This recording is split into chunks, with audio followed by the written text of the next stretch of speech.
자, 우리 둘째 날 여섯 번째 강의 시작하겠습니다. 잠깐 기도하고 시작하겠습니다. 주님 감사합니다. 어제부터 이어지는 이 기본 과정이지만 너무 기초를 닦고 새로운 살아왔던 삶의 방식을 새로운 삶의 방식으로 전환하는 너무나 중요한 강의들입니다. 주님께서 이 시간을 통해서 실제적 현재를 주께서 일으키시고 일어나 주시고 아버지 하나님 특별히 이 시간 강의하는 부족한 저에게도 주님께서 일어나셔서 아버지 하나님이 이 자리에 또 이 시간에 주님께서 하시고자 하는 말씀들을 나누게 하여 주시옵소서. 감사하며 예수님의 이름으로 기도합니다. 아멘. 예. 아마 우리 강의를 하시는 분들 중에 이제 우리는 가장 많이 듣게 되는 이제 이야기가 인간이냐 사람이냐 이런 구분부터 이제 그렇게 구분하는 이유는 이제 기존에 우리가 알고 있던 선지식들이나 신앙의 영역에서도 그동안 우리는 종교인이라고 생각 안 하지만은 나름 은혜도 받고 뭐 체험도 있으니까요.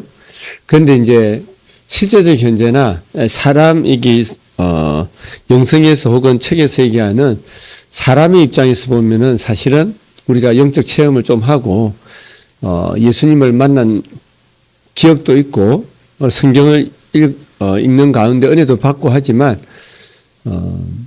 그런 체험이 있을지라도 이제 구분을 해보자면은 사람에 가깝다기보다는 인간에 가까운 그런 삶이기 때문에 아마 그런 부분에서 우리 내면에 저항이 있을 수 있어요. 내 체험 이렇게 많이 하고 내가 신앙 경력이 몇십 년인데 모태 신앙은 아닐지라도 이제 이런 부분들이 있는 상태에서 체험도 하고 뭐 때로는 기적적인 어떤 그런 거라든지 뭐 하나님의 음성도 어쩌다 한 번씩 듣고 이제 이런 걸 경험한 상태에서 이 책을 읽으면은 반감이 있을 수 있다는 거예요. 사람으로 사는 것과 인간으로 사는 삶은 본질적으로 다른데 로마서 8장에 제가 그때 설교 얼마 전에 하면서 잠깐 했는데 하나님의 영이 있는 것과 하나님의 영으로 인도함을 받는 삶을 사는 것은 다른 삶이라는 거죠. 그러니까 하나님의 영은 있지만 왜냐하면 우리가 이제 거듭난 체험은 있으니까 근데 이제 그 이후로 사람으로 변화돼서 완전 우리가 내면이 우리가 이제 또 상담 카드를 또 이렇게 하다 보면은 실백이라는 단어를 또 듣게 될 거예요. 실백. 무슨 의미인지 알고 계세요? 예? 이분 아니에요. 죄송합니다. 그렇구나. 제가 잘못 봤습니다. 그런데 우리 청강생분도 선매에 대답을 못 하시는 것 같은데. 그러니까, 하여튼, 우리가 듣는 단어나 이런 것들이 자주 들으니까 귀에는 익숙한데 그 선명한 의미를 이해를 하고 이렇게 들어야 정리가 착착착 되거든요. 그러면서 더 선명하게 인식되고 그것이 체험되어질 때 더 확실해지고 이렇게 되는데 이제 그런 부분들이 이제 기본 과정에 들어오신 분들에게는 좀 필요하다는 생각을 제가 많이 하고 있어요. 그래서 하여튼 실백이라는 단어는 오늘 여기 있는 퀴즈 하나 내겠습니다. 실백이라는 단어가 가장 가까운 단어를 얘기한다면 우리 기존 사람 되신 분들 빼고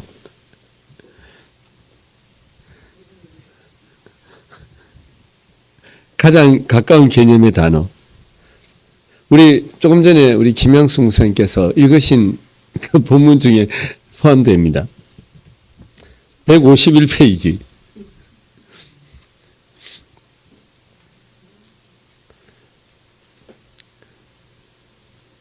22번 읽었었잖아요.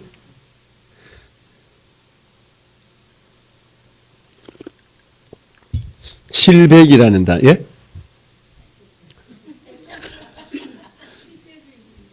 실제적인 이제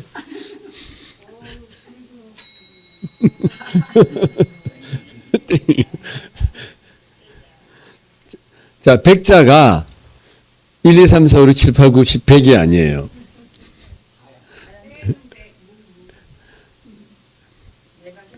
예. 그러니까, 예. 그러니까 다른 그 단어보다도 예, 여기 하나, 둘, 셋, 넷, 일곱, 여덟 번째 줄 한번 보십시오. 일곱 번째 줄, 예, 51페이지. 예, 사람은 창조주 영 앞에서 완전히 비워져 있는 껍데기로서의 사람. 예, 예, 껍데기. 비워져 있다는 실백입니다. 그러니까, 아무것도 기록되어 있지 않는다. 그러니까 우리가 종이로 치면은. 그래서, 내 것이 완전히 이제 제거되고 하나님의 것으로 채워질 수 있는 이제 그런 비워진 존재가 이제 실백인데 실제로 실백이 되는 삶하고 그렇게 하나님이 이제 그렇게 여겨주시는 거하고는 우리의 삶의 괴리감이 어느 정도 있지만 그럼에도 불구하고 우리의 삶의 방향성이 어떻게 가야 되는 것을 일깨워주고 있죠. 오늘 본문 아까 읽었던 것도 그렇고 그래서 22번 요 부분들에 대해서 제가 할 말이 많은데, 여기 이제 조금 개념들, 나라는 개념도 조금 잘 잡으셔야 될 것 같아요. 인간의 나와 하나님의 나, 똑같이 나라는 단어를 쓰는데, 우리는 보통 나 하면 그냥 나 구자충 나를 얘기하잖아요. 근데 이게 하나님의 나도, 하나님의 나가, 비워진 껍데기 안에서 들어와서 그분이 나를 통해 사실 때 그 나가 우리가 흔히 말하는 참된 나입니다. 참된 나. 예, 예. 그러면 하나님이 채워지지 않는 나는 그러면 참된 나가 아니면 뭐죠? 예. 가짜인 거죠. 가짜. 그러니까 하나님으로 살지 않는 것들은 다 거짓된 인생이고 헛된 인생이다라고 얘기를 하게 되는 거죠. 그래서 이제 그런 삶의 결과가 여기는 이제 공허, 혼돈, 텅 빔, 허무, 무 이렇게 표현되어 있는 거죠. 그러니까 내가 꽉 채워져서 사는 삶 인생 자체가 충만한 것 같은데 나로 채워져서 사는 인간으로 사는 게 충만한 것 같은데 오히려 반대로 허무하고 공허하고 텅 빔을 우리가 느끼게 된다는 거죠. 이게 아이러니입니다. 그러니까 인간은 하나님으로 충만하지 않으면 채워지지 않으면 그 헛된 삶, 공허한 삶을 벗어날 길이 없는 거죠. 그래서 우리는 사람으로 살아야 된다. 실백이 되어야 되고 하나님이 참된 나로서 하나님이 내 안에 들어오셔서 사셔야 된다. 그런데 이제 아까 말씀드렸지만 이 속에 갈등이 있잖아요. 예, 인간 나가 완전히 비워지지 않는 상태에서 하나님이 나가 하나님이 영으로 들어오셨는데 계속 갈등이 있으면서 로마서 7장 8장 이 과정을 계속 갈등하면서 겪잖아요.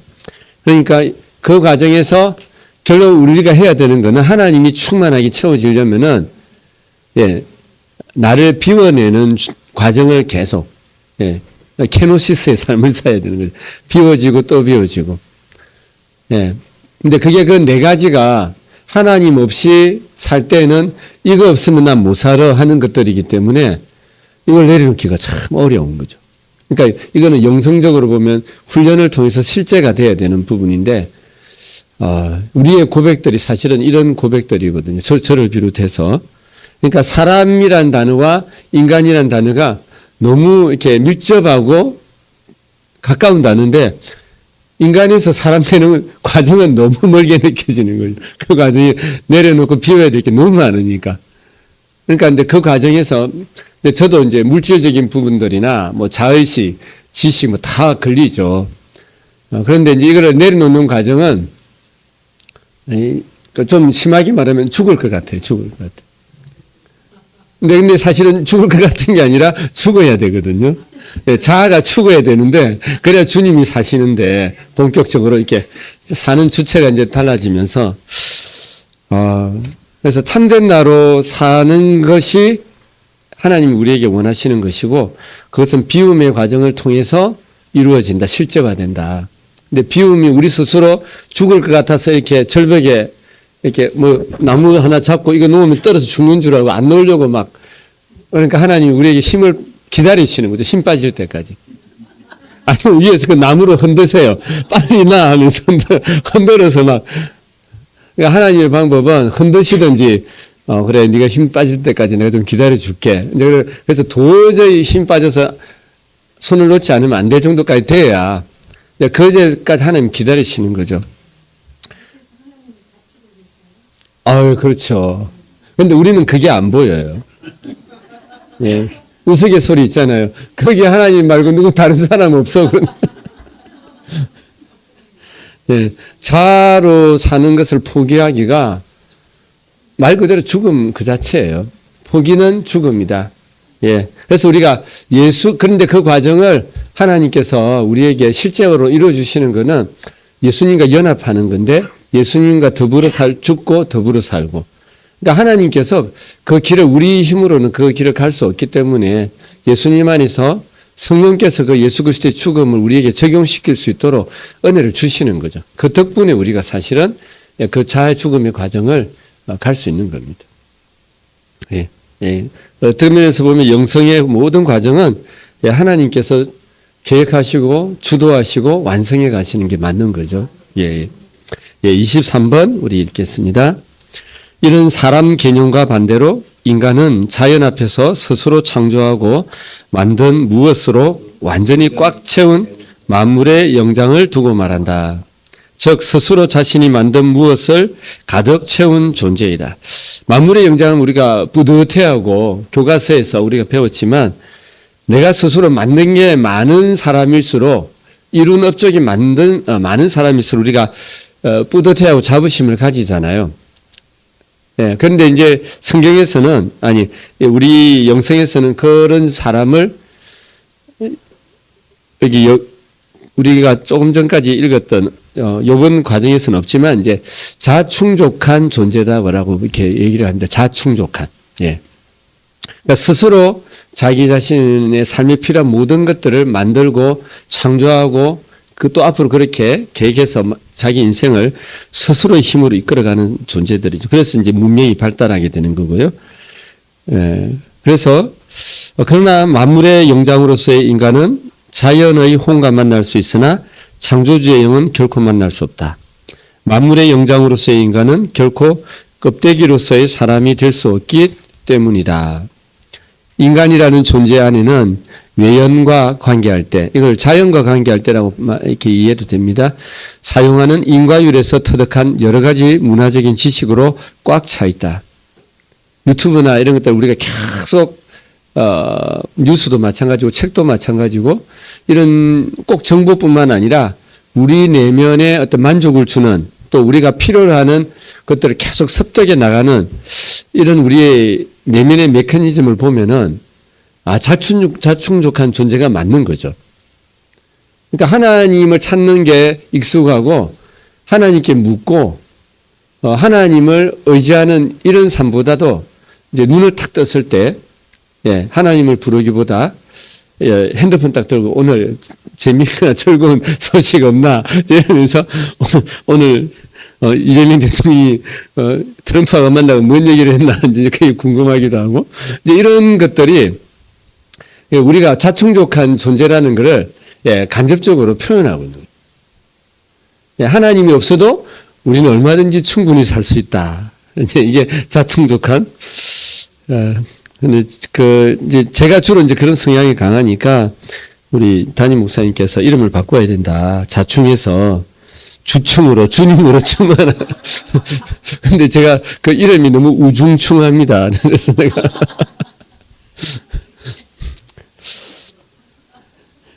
그래서,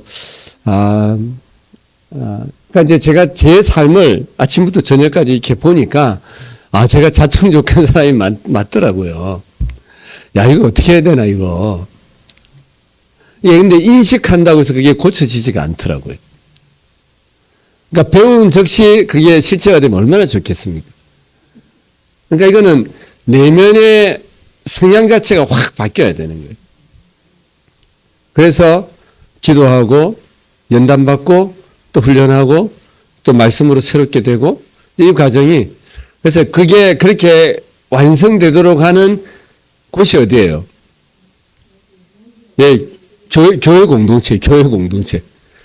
저와 여러분이 속한 교회 공동체가 이런 원리를 예, 잘 이해하고 있다가 무조건 이제 잘 되도록 복을 빌어주고 자충족함을 더 이렇게 막 충동시켜주는 그런 교회가 아니라, 예, 담임 목사는 그런 면에서 참 어떤 면에서 좀 비정해야 될 것 같아요. 저분이 이제 자녀나 여러 가지 아까 우리 담임 목사님 말씀하셨지만 몇십억짜리 건물이 막 쫄딱 망해가지고 경매 넘어가고 막 울면서 막 와서 부르짖고 있을 때 옆에서 씩 웃으면서 잘하고 있군 이렇게 말하기가 얼마나 힘들어요. 근데 이 영성의 원리를 알고 하는 분들은 하나님이 만지심이 보이니까 그런 부분에 있어서 이제 담임 목사는 영적인 원리가 실체화돼서 그러니까 본인이 그 실체화된 삶이 먼저 이루어지지 않으면은 그런 메시지를 전하기도 어렵고 또 실제로 그렇게 기도해주고 상담을 그렇게 코칭을 해줘야 되는데, 모르겠어요. 저는 이제 여러 교회를 다 돌아다녀 보지는 않았지만 제가 속한 교회에 이렇게 쭉 다녀보니까 나름 목사님들이 괜찮은 분들이었는데 윤리 도덕적인 목사님들이 제법 있고요. 그 다음에 메시지를 나름 영적인 체험이 있어서 전하기는 하시는데, 어느 일정 수준 이상을 치고 못 올라가시더라고요. 그러니까 이 정도까지는 해도, 이 정도만 해도 내가 그래도 꽤 영적인 메시지를 전하는 있어. 그런데 본인의 삶에서 물질적인 부분을 막 드러내놓고 막 이렇게 하진 않지만, 그거를 내려놓아야 될 때, 그걸 포기를 잘 못 하시더라고요. 예. 그러니까 사람 관계도 그렇고, 그리고 또 어떤 분은 아주 탁월한 TV나 뭐 CGN TV나 이런 기독교 방송에 강의를 하실 정도로 탁월한 지성을 가진 분이에요. 근데 실체화가 안 되니까 아주 그 박식함이나 유식하심이 많은 사람들에게 신앙이 뭔지를 잘 일깨워 주기까지는 하는데, 그리고 또 나름 영적인 부분에 대한 필요를 알고 인정은 하셔가지고 그런 강사를 가끔 세우기는 하는데, 그동안 당신이 목회하신 그 성도들이 지적으로만 이제 어떤 영적인 부분들, 이런 지적인 부분으로만 성경을 이렇게 세워놓다 보니까 실제로 영적인 강사를 모셔서 강의를 이렇게 실제 영성적인 강의 설교를 딱 하면요. 그 안에서 반발들이 막 일어나, 영의 반발들이.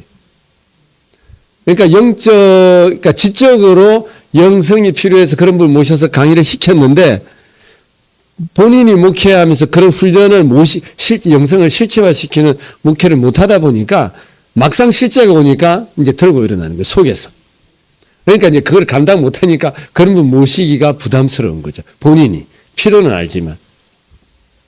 그러니까 실체화된다는 게 참 어렵고 힘든 길인 것 같아요. 그런데 그 길을 반드시 가야 되는데, 그래서 이제 영성을 제대로 하는 교회를 가면은 성도가 그리 많지 않다. 예. 근데 이제 한번 그런 교회에서 제대로 훈련을 받으면 일당천의 역할을 할 수 있는 거죠. 네. 예. 마지막 때에 특별히 저와 여러분은 귀한 곳에 하나님이 보내셔서 이 훈련을 하게 하신 줄 믿습니다. 예. 그래서 인간은 창조주의 영을 단순히 자연적인 그런 지식으로 판단하고 분석하여 하나의 신화나 귀신 정도로 해석하든지 비과학적인 것으로 판독하기 때문에 순수한 인격적인 영의 만남을 방해한다. 따라서 우리는 이렇게 말해야 한다. 인간은 인간이고 사람은 사람이다. 예, 뭐 산은 산이고 물은 물이다 비슷한 느낌인데, 예. 그러니까 사람하고 인간하고 똑같은 존재 같은데 완전 다른 존재라는. 예. 인간은 세상과 관계하는 만물의 영장인 인간으로 살다가 죽지만, 사람은 창조주 앞에서 하나님의 고유성인 영과 관계하며 산다. 생명은 인간에게 있지 않고 사람에게만 있다. 창조주 하나님과 관계하는 존재는 사람뿐이다. 그래서 우리는 사람이 되어야 한다. 예. 그러니까 사람이 되고 난 뒤에도 영성을 계속 발전시켜 나가야 되죠. 그래서 이제 여기 사람 되고 난 뒤에 아이고 이제 됐다 하고 이제 여기를 그만두고 하산하는 분들이 많다고 그래요. 그러시면 안 되겠죠. 예, 갔다가 이제 사람이 되고 난 뒤부터는 이제 내면 세계가 많이 달라졌잖아요. 그러니까 그 상태에서 세상을 나가면은 이제 역전 현상이 일어나는 거죠. 본인이 이제 압니다. 아, 옛날의 세상이 아니고 옛날의 내가 아니구나라는 걸 이제 알게 되면서 다시 컴백하게 되는데, 빨리 컴백하는 사람은 그나마 나은데 뭐 4년, 5년, 10년 가면은 그 간의 어떤 고민과 갈등과 괴로움이 얼마나 크겠습니까? 그러니까 이제 뒤로 돌아보시면 안 돼요, 이제 여러분. 우리 신학에서 그런 얘기를 하거든요. 목회자들은 다 건너온 다리를 불살라버린 사람들이다. 그러니까 건너가 세상으로 이전의 삶으로 돌아갈 방법이 없는 거예요. 우리는 그런 각오로 영성의 길을 앞서가신 분들을 바라보면서 함께 가야 될 줄 믿습니다. 예, 10번 153페이지부터 시작하겠습니다. 너의 실제성 발견의 역사라고 이렇게 되어 있습니다. 이 내용들은 이제 학문적이고 철학적인 사상의 발전들이 어떻게 되어 왔는가를 이야기하면서 이제 그 이름들이 거론이 됩니다. 이제 그 이름들이 거론되면서 이제 그 실제성뿐만 아니라 그런 이제 학문적인 연구가 어떻게 발전되어 왔는지 5번에 보면은 야콥이라는 사람이 나오고요. 그 다음에 6번에 뭐 포에르바흐가 나오고, 그 다음에 조금 더 뒤로 가면은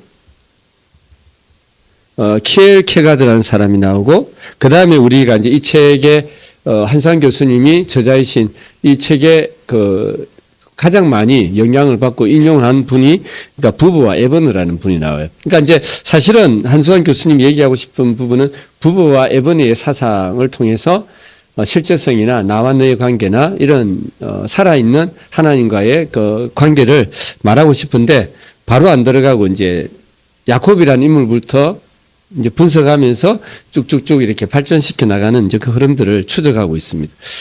그래서 너의 실제성 발견의 역사를 우리가 한번 보면은 1번에 신앙, 고백, 실제성의 길은 신념, 인식, 진리의 길과는 확실히 구분된다. 그러면 어떤 점에서 구분되는가? 전자는 너의 실제성을 말하는 지평이고, 후자는 그것의 세상을 논하는 지평이다.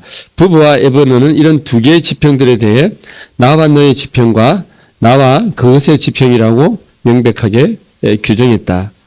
그러니까 이제 앞에 있는 세 가지 연결된 신앙, 고백, 실제성을 한 꾸러미로 보면은 이게 나와 너의 관계 속에서 이렇게 그러니까 생명으로 이렇게 경험되어지는 부분들이고, 그러니까 이거는 흔히 우리가 이제 용어로 하자면 진짜 신앙인은 이렇게 되는 것인데, 뒤에 신념, 인식, 진리는 그러니까 종교인들이 주로 경험하게 되는 이제 형태라는 거죠.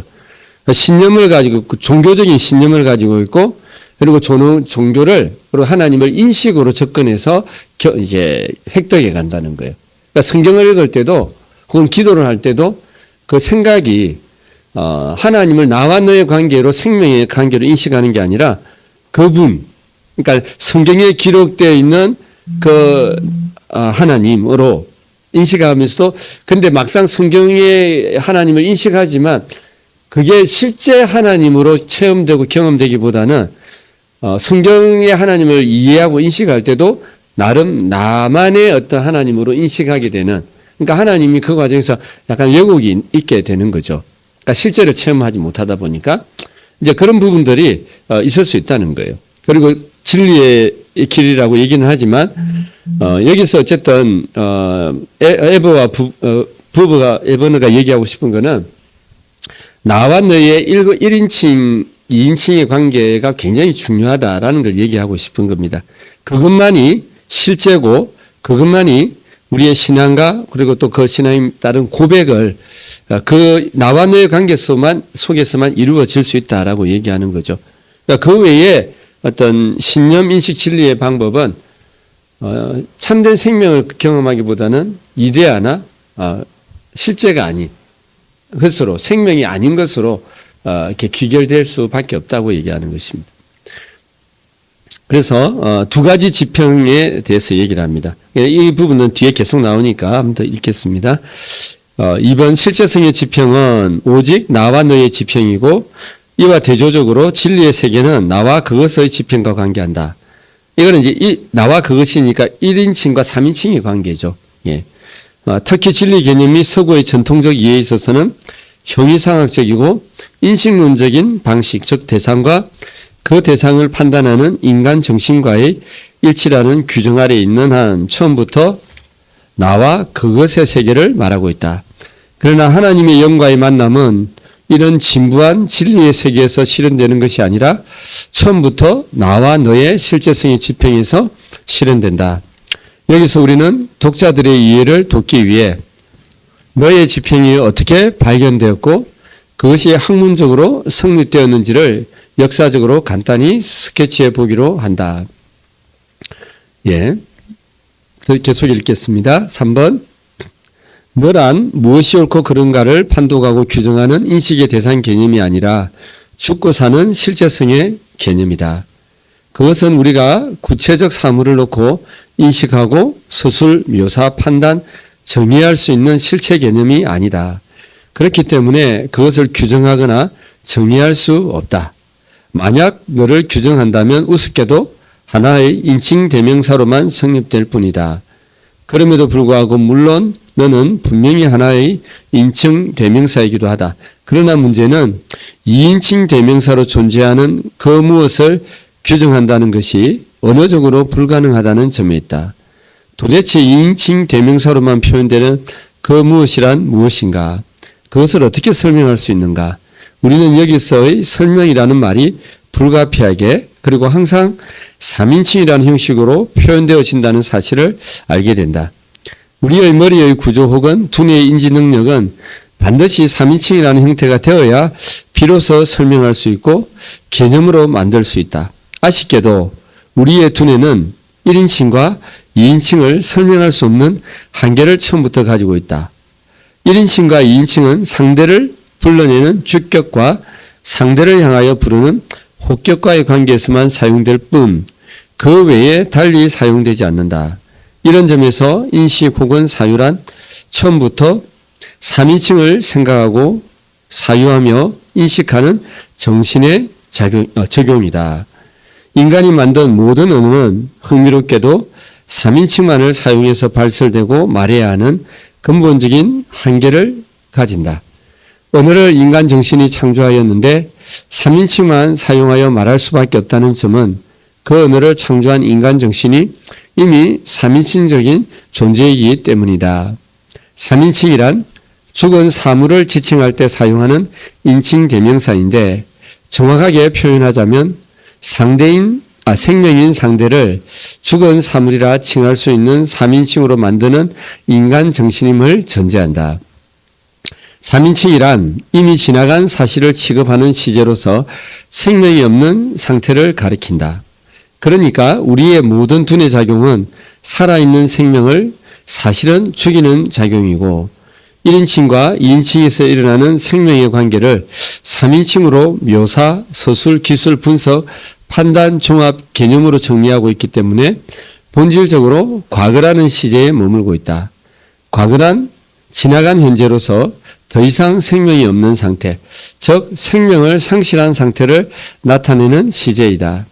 생명을 상실한 상태인 과거 시제로 인간 정신은 모든 것을 인식하고 있다. 그러니까 인간은 이미 죽은 자가 분명하다. 예, 말이 좀 어렵습니다. 저도 100% 이해는 안 됩니다. 그런데 이게 말하고자 하는 의미는 이해가 어느 정도 되실 거예요. 이게 1인칭과 2인칭이 3인칭이 우리가 시제적으로 봐도 그렇고 이게 인칭 대명사적인 관계에서만 봐도 1인칭과 2인칭이 훨씬 가까운 건 당연하죠. 이 3인칭보다는. 그리고 우리가 이제 이 1인칭과 2인칭을 그러니까 생명으로서 생명적인 관계로서 우리가 관계할 때 하나님을 나와 너의 관계로서 관계할 때 참 중요한 그 개념 중에 하나가 here and now라는 개념이에요. 그러니까 지금 현재, 지금 여기. 그러니까 하나님과의 만남은 그분이 실제적 현재이시고 영원한 현재이시기 때문에 현재라는 시점을 떠나서는 하나님을 생명으로 만날 수 없는 거예요. 요 얘기는 이해가 되시죠? 예, 예. 그러니까 과거에 내가 하나님을 만났다라고 하는 것은 본인에게 있어서 하나의 아주 좋은 기억이 되고 그 기억이나 체험이 바탕이 돼서 현재적으로 하나님을 생명으로 만날 수 있는 어떤 체험은 될 수 있지만 과거는 말 그대로 예, 과거일 뿐이에요. 인간은 인간이고 사람은 사람이라고 했는데 과거는 과거일 뿐이에요. 그러니까 현재라는 시점이 굉장히 중요한, 결국 과거는 지나갔기 때문에 쓸모없다가 아니라 다가올 미래도 현재가 아니기 때문에 그것도 의미가 없는 거예요. 그러니까 생명적 관계에서는. 네, 지금 저하고 여러분들이 현재라는 시점을 계속 경험해 가면서 주거니 받거니 대화를 하고, 대화는 아니네요. 어쨌든 강의라고 듣고 인격적으로, 가능하면 인격적으로 이제 교감을 하고 있잖아요. 그리고 이 시간에 하나님께서 성령으로 우리 안에서 일으키실 분은 일으키시고 저도 하나님이 실제적 현재로서 제 안에서 일어나셔서 주님이 원하시는 그 강의를 통해서 여러분을 일으키게끔 그렇게 인도하고 계시잖아요. 예, 그거는 실제적 하나님이 현재형이시기 때문에만 가능한 거. 미래는 그러니까 하나님이 그러니까 과거, 현재, 미래를 통틀어서 하나님이 과거도 현재로, 미래도 현재로, 하나님의 모든 시간은 현재니까. 예, 그렇기 때문에, 우리는 이제 육체를 가지고 있고, 기억력을 가지고 있고, 또 시간 개념이 어쨌든 이 물리적인 공간이라는, 개념을 가지고 있는 한, 시제는 과거, 현재, 미래를 얘기할 수밖에 없어요. 공간이 없으면 현재만을 얘기하게 되는데, 공간이 있는 한 어쨌든 물리학에서는 과거, 현재, 미래가 있을 수밖에 없어요. 그러니까 우리는 또 이 물리적인 물체를 가지고 살잖아요. 그러니까 우리 존재 자체가 과거에 매이고 미래에 매일 수밖에 없어요. 이 시간 개념상. 그렇기 때문에 우리가 실제적 현재를 이해한다는 것은 사실은 굉장히 좀 어려운 개념입니다. 우리 존재 자체가 실제적 현재를 굉장히 찰나적으로 경험할 수밖에 없는 존재인데 그것을 경험하게 가능하게 하시는 분이 하나님이시기 때문에 하나님 때문에 이제 우리가 하나님 수준으로 하나님의 방식으로 교류할 수 있게 되는 거죠. 그건 하나님의 영이 있기 때문에 그래서 우리가 사람이 되어야 된다라고 얘기하는 거예요. 그러니까 하나님의 영의 도움이 없으면 우리는 실제적 현재 경험할 수 없습니다. 예. 예, 그래서 생명적 관계는 반드시 현재에서만 경험된다. 예, 그러니까 하나님 자신이 생명이기 때문에 그분이 실제적 현재이기 때문에 그렇다는 것. 그래서 우리가 이제 신앙적으로도 계속 그러니까 1인칭, 2인칭의 관계로 계속 here and now, 지금 현재 여기서 계속 하나님을 그러니까 강의를 들으시면서도 인식이 그렇게 가야 된다는 거예요. 계속 주님을 의식하면서 그렇게 가야 주님이 계시적인 그리고 그런 부분들을 우리에게 일깨우셔서 주님이 일어나셔서 우리에게 일깨우신다는 거죠.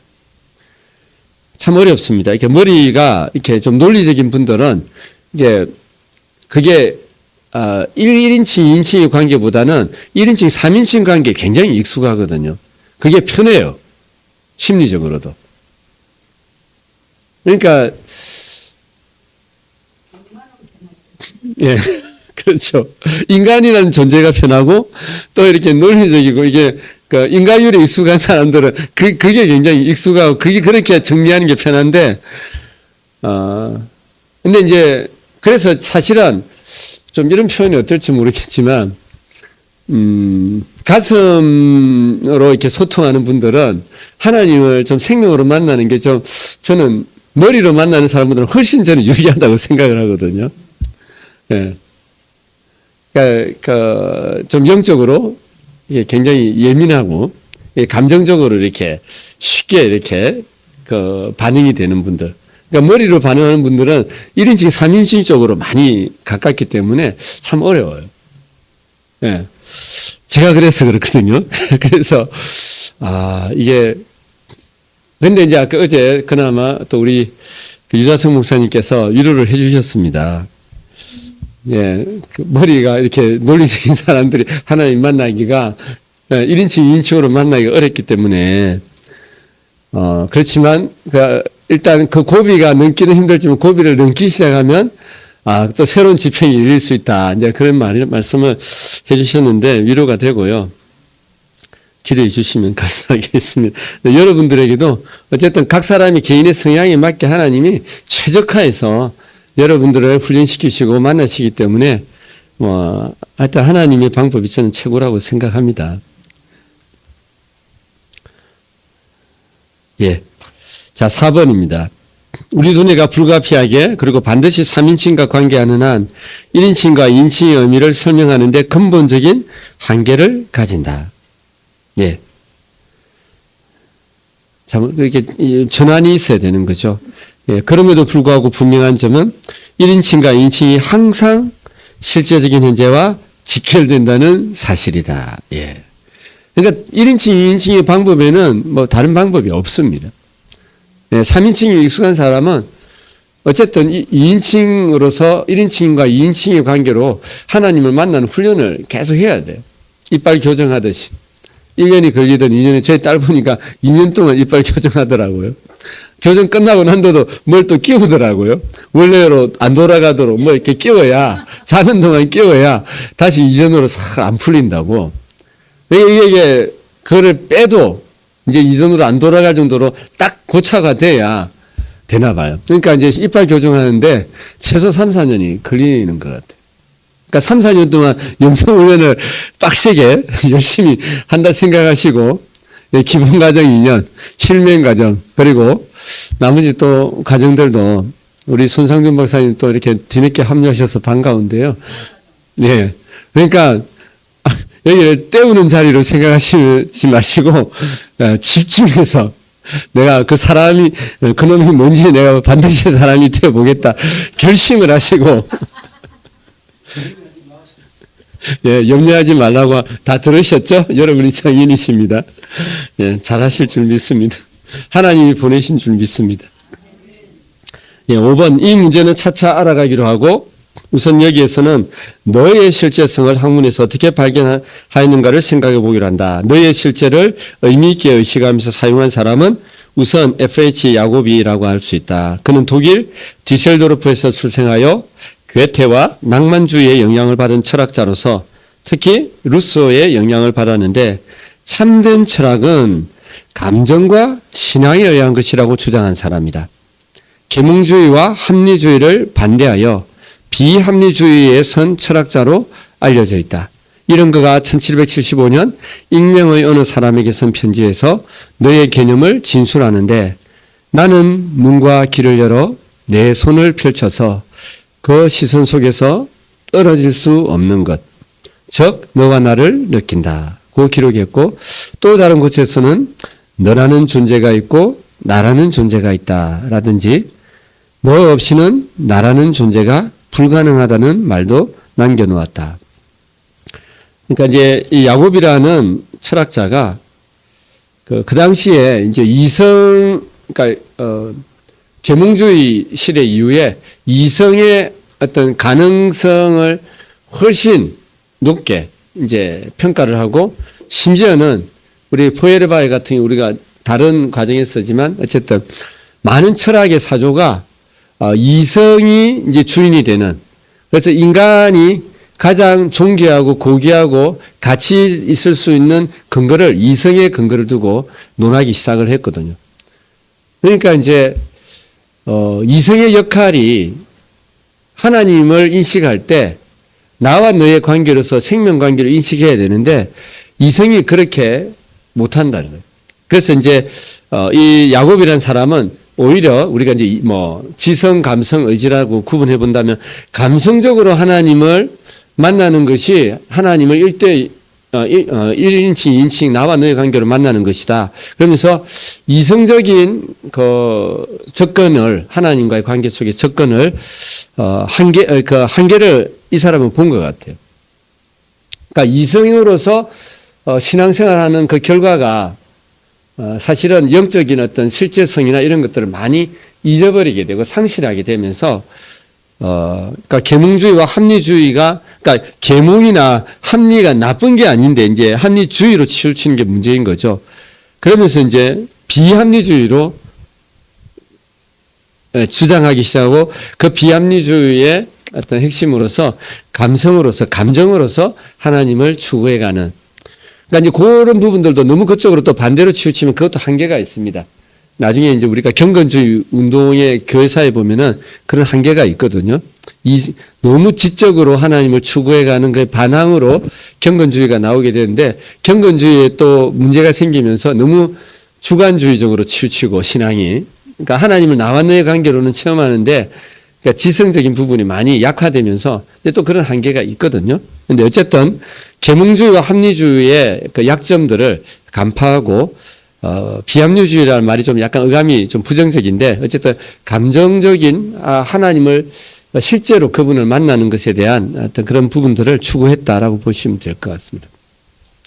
일단 이게 이제 너라는 개념을 얘기하다 보니 나왔는데 6번에 여기까지만 얘기하겠습니다. 너라는 개념을 야고보다 더 의미있게 의식한 사람은 포엘바이다. 그는 인간의 실제성을 관념주의의 사변에서 찾는 것이 아니라 여기 이제 아까 계몽주의 합리주의의 맥락입니다. 관념주의 사변에서 찾는 게 아니라 자연의 의존 속에서 찾는다. 인간의 지복은 해결처럼 사변이나 역사저편에서 찾아야 되는 것이 아니라 사랑에서 찾아야 한다고 그는 믿는다.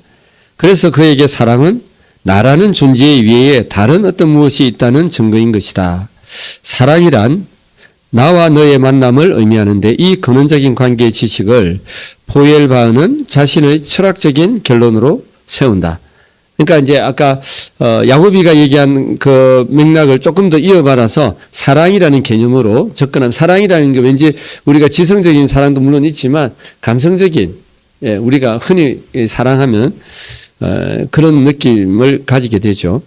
그러니까 이 근원적인 관계 지식을 포엘바흐는 자신의 철학적인 결론을 세운다. 그가 하는 말 가운데 세계를 의식하는 것은 나를 위해 너의 의식이 매개된다라든지 자신을 위한 인간은 일상적인 의미에서 인간이고 인간과 함께하는 인간, 나와 너의 통일은 신이다라는 말은 확실히 너의 존재 의미를 중요한 개념으로 이해하면서 사용했다는 것을 뜻한다. 그러나 그의 인간학은 자신의 말, 즉 최고의 궁극적 철학의 원리는 인간과 인간의 통일이다라는 말에서 보듯이 철저히 인간의 나와 인간인 너를 완성하는 인간학적 접근뿐이다. 그에게서 나와 너의 통일은 인간이 되는 셈이다. 이게 이제 철학의 우리가 이분의 논문이나 이런 책들을 참고할 수 없어서 그냥 이렇게 한수환 교수님이 이렇게 핵심만 압축해서 이제 말씀하셨는데, 이런 의미인 것 같습니다. 이제, 나와 너의 관계를 이제 포엘바흐는 이제 그 7번에 가면은 키에르케가드가 또 이제 이것을 발전시키긴 하는데, 그러니까 야고비가 감정 1인칭, 2인칭의 관계가 생명적 관계니까 이게 이제 감정적인 부분을 중요하게 여겼고, 그런데 그 개념을 이 포엘바흐는 사람과 사람의 그 사랑의 관계에서 이것을 찾았던 거죠. 그러니까 여기서 보니까 나와 너를 완성하는 인간학적 접근뿐이다라고 얘기를 하는데 이 사랑의 관계를. 그러니까 이제 그런데 이제 포엘바흐는 이제 그 7번에 나오지만 하나님과의 관계는 배제를 합니다. 그러니까 영적인 관계를 배제하고 인간과 인간관계에서 1인칭, 2인칭 관계 속에서 사랑을 통해서 나와 너의 관계를 이렇게 정립해 나가는 이제 그게 포엘바흐의 어떻게 보면은 기여이기도 하면서 한계인 것이죠. 나와 너의 개념을 정립하는 데 있어서 이제 이 부분을 생각하면서 주님께서 우리와 하나님 예수님과의 관계를 신랑과 신부의 그러니까 이제 혼인 관계로 비유를 하시잖아요. 그러니까 이제 신과 우리가 이제 하나님과의 신앙의 관계에서 보면은 그리고 하나님, 절대자 하나님, 이렇게 접근하면 왠지 그 관계가 분명히 나와 너의 관계이긴 한데 좀 그렇잖아요. 왠지 삭막한 느낌이 들고 절대자 앞에서 왠지 좀 너무 나는 보잘것없는 피조물 같은 느낌이 들기도 하고, 그런데 이제 이거를 사랑의 관계로, 그러니까 우리의 감성을 우리가 그런 존재니까 하나님께서 그렇게 만드셨으니까 그렇게 일으키고, 관계를 나와 너의 사랑의 관계, 이제 주님 성경에서는 신랑과 신부의 관계로, 그리고 마지막 주님이 재림했을 때 공중에서 혼인잔치가 벌어질 것이다 라고 하면서 비유하면서 우리와 주님과의 관계를, 이런 하나님과 나와의 관계가 사랑의 관계이고 신랑이 신부의 관계이고, 이런 관계에서의 어떤 비유를, 그것이 실제죠. 우리는 비유로 끝나는 게 아니라, 그러니까 이렇게 접근하도록 하나님과 우리의 관계를 이렇게 묘사하고 있다는 것 자체가 굉장히 우리에게는 나와 너의 관계를 어떻게 접근해야 될 것인가에 대해서, 단순히 1인칭, 2인칭 하면 굉장히 문법적인 것 같고, 3인칭보다는 가깝긴 하지. 이것도 약간 인식적인 부분이지만, 그런데 이런 이제 관계로 묘사했다는 게 중요한 것 같고요. 그리고 결혼 관계를 저는 그런 면에서 굉장히 중요한 부분, 이렇게 포엘바의 관계도 물론 마찬가지고, 이 설명에서도 결혼이 우리에게 하나님과의 나와 너의 관계를 굉장히 잘 묘사할 뿐만 아니라 그것을 훈련하게 하는 하나님이 만드신 정말 어떻게 보면 숨은 코드와 같은 그런 제도다라고 생각이 됩니다. 네, 결혼 관계를 통해서 나와 너의 관계가 어떻게 생명적인 관계로 발전할 수 있게 되고, 그 생명적인 관계는 결론적으로는 내가 나를 주목하고 나의 유익을 위해서 결혼한 관계는 비참하거든요. 계속 갈등적이에요. 나를 만족시키기 위한 결혼을 한 경우에는. 그런데 결혼을 통해서 우리가 이제 나를 내어주는 걸 훈련하잖아요. 나의 유익이 아니라 상대방의 유익을 위해서 나를 희생하고 수고하고 헌신하는 것을 배우게 되면서 나와 너의 관계가 단순히 1인칭, 2인칭이라는 그 관계가 의미하는 게 3인칭보다는 좀 가깝다는 의미가 아니라 나를 내어주는 사랑을 훈련하는 관계라는 거죠. 예, 아가페의 관계.